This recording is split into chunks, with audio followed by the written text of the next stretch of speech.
বিসমিল্লাহির রহমানির রহিম। সবাইকে আবারও স্বাগতম। আজকে আমরা যে বিষয়টি সম্পর্কে জানব তা হচ্ছে কোরআন ও হাদিসের আলোকে পবিত্র শবে বরাত, প্রামাণ্য দলিল, গুরুত্বপূর্ণ তাৎপর্য ও আমলের দ্বিতীয় পর্ব। প্রথম পর্বে আমরা জেনেছি 1 থেকে 3 নম্বর দলিল পর্যন্ত। আজকে আমরা বাকি 4টা দলিল সম্পর্কে অবগত হব। তো চলুন জেনে নিই আমাদের 4 নম্বর দলিলে কি বলা আছে। 4 নম্বর দলিলে বলা আছে, সিয়াহ সিত্তার অন্যতম হাদিস গ্রন্থে জামে তিরমিজি শরীফ 1 খণ্ড 92 পৃষ্ঠায় একটি অধ্যায় আছে, যেখানে হযরত উম্মুল মুমিনিন হযরত আয়েশা সিদ্দিকা রাদিয়াল্লাহু হতে বর্ণিত। তিনি বলেন, এক রজনীতে আমি দয়াল নবী রাসূল পাক সাল্লাল্লাহু আলাইহি ওয়াসাল্লামকে বিছানায় পেলাম না, এই জন্য তার সন্ধানে বেরিয়ে পড়লাম। তারপর আমি জান্নাতুল বাকিতে গিয়ে নবীজিকে আকাশের দিকে মাথা উঠানো অবস্থায় দেখতে পেলাম। তখন তিনি আমাকে বললেন, হে আয়েশা, তুমি কি ধারণা করেছো যে আল্লাহ ও তার রাসূল সাল্লাল্লাহু আলাইহি ওয়াসাল্লাম তোমার উপর অবিচার করছেন? হযরত আয়েশা সিদ্দিকা রাদিয়াল্লাহু তাআলা আনহা বলেন, আমি এমন ধারণা করিনি, ভেবেছিলাম আপনি আপনার অন্য কোনো বিবির নিকট গমন করেছেন। তখন নবী করিম সাল্লাল্লাহু আলাইহি ওয়াসাল্লাম ফরমালেন, নিশ্চয়ই আল্লাহ পাক শাবান মাসের 15 তারিখের রাত্রে প্রথম আকাশে তাজ্জালি ফরমান, অতঃপর বনি কলব গোত্রের মেষের পশম সমূহের চেয়েও বেশি লোকের গুনাহ ক্ষমা করেন। উল্লেখ্য যে এই বনি কলব এর মেষের সংখ্যা ছিল 30,000। এছাড়াও হাদিসটি যেসব গ্রন্থে উল্লেখিত আছে, মুসনাদে আহমদ 18তম খণ্ড পৃষ্ঠা 114, হাদিস নং 2596, মুসান্নাফ ইবনে আবি সাইবা 10ম খণ্ড পৃষ্ঠা 438। দলিল নং 5, সিয়াহ সিত্তার অন্যতম হাদিস গ্রন্থ ইবনে মাজাহ শরীফের 100 পৃষ্ঠা এবং মিশকাত শরীফের 115 পৃষ্ঠায় আমিরুল মুমিনিন শেরে খোদা মুশকিল কোশা হযরত রাদিয়াল্লাহু কলব হতে মাফরুহ মুত্তাসিল সনদে রেওয়াতে করেন যে আল্লাহর হাবিব নবী করিম সাল্লাল্লাহু আলাইহি ওয়াসাল্লাম ইরশাদ ফরমান, যখন শাবানের 15 তারিখের রাত্র আগমন করে তখন তোমরা রাত্র জাগরণ করো, মহান আল্লাহ তাআলার ইবাদত বন্দেগী করো এবং এর পূর্ববর্তী দিনে রোজা পালন করো না, কেননা 14 তারিখের সূর্য অস্ত যাওয়া তথা 15 তারিখের রাত্র আরম্ভ হওয়ার সাথে সাথে আল্লাহ তাআলা দুনিয়ার আসমানের স্বীয় তাজ্জালি প্রকাশ ফরমান, অর্থাৎ দুনিয়াবাসীর প্রতি বিশেষ রহমত দৃষ্টি দান করেন, দয়াপূর্ণ কুদরতি আওয়াজে আহ্বান করে থাকেন।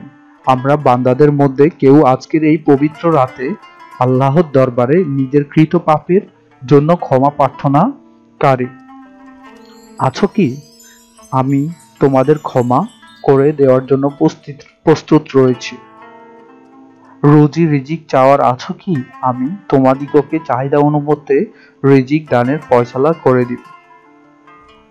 আমি তোমাদের কোনো বিপদগ্রস্ত লোক বিপদ মুক্তির জন্য প্রার্থনাকারী আছো কি? আমি তোমাদের বিপদ দূরীভূত করে দিব।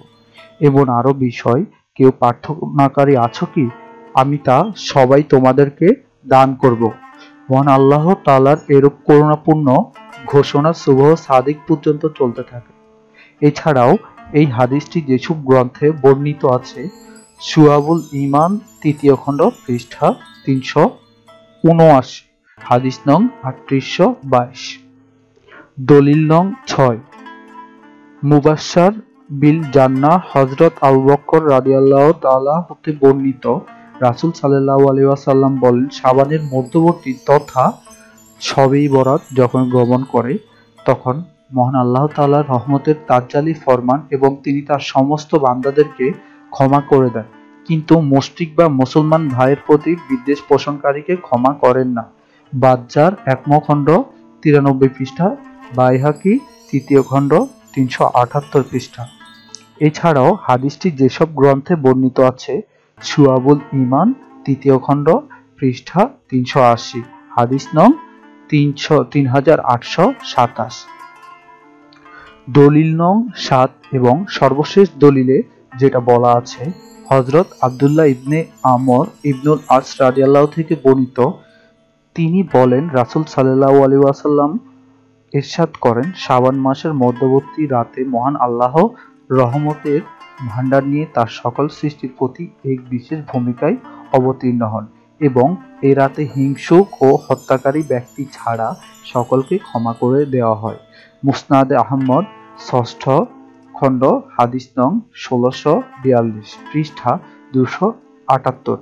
এছাড়াও হাজ্জাতুল ইসলাম ইমাম গাজ্জালি রাদিয়াল্লাহু তবিয় কিতাব মুকাশাফাতুল কুলুবের ৬৪০ পৃষ্ঠায় ইমাম সবিকুর রাদিয়াল্লাহু বরাতে উল্লেখ করেন, উক্ত শবে বরাতে রাত্রে বান্দার সারা বছরের গুনাহ মাফের বদলা হয়ে যায়।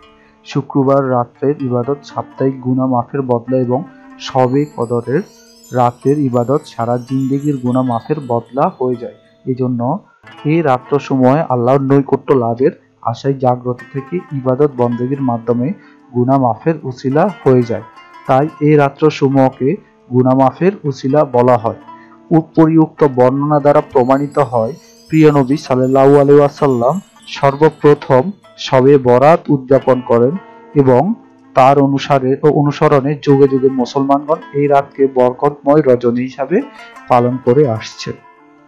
প্রিয় বন্ধুরা, আমাদেরকে এই ভিডিওটি দেখার পর আল্লাহ যাতে সবাইকে হেদায়েত দান করে এবং আমরা পরবর্তী ভিডিওতে যে বিষয় সম্পর্কে জানবো তা হচ্ছে শবে বরাতের আমল সম্পর্কে। ধন্যবাদ বন্ধুরা, সবাই ভালো থাকবেন, সুস্থ থাকবেন। সালাম।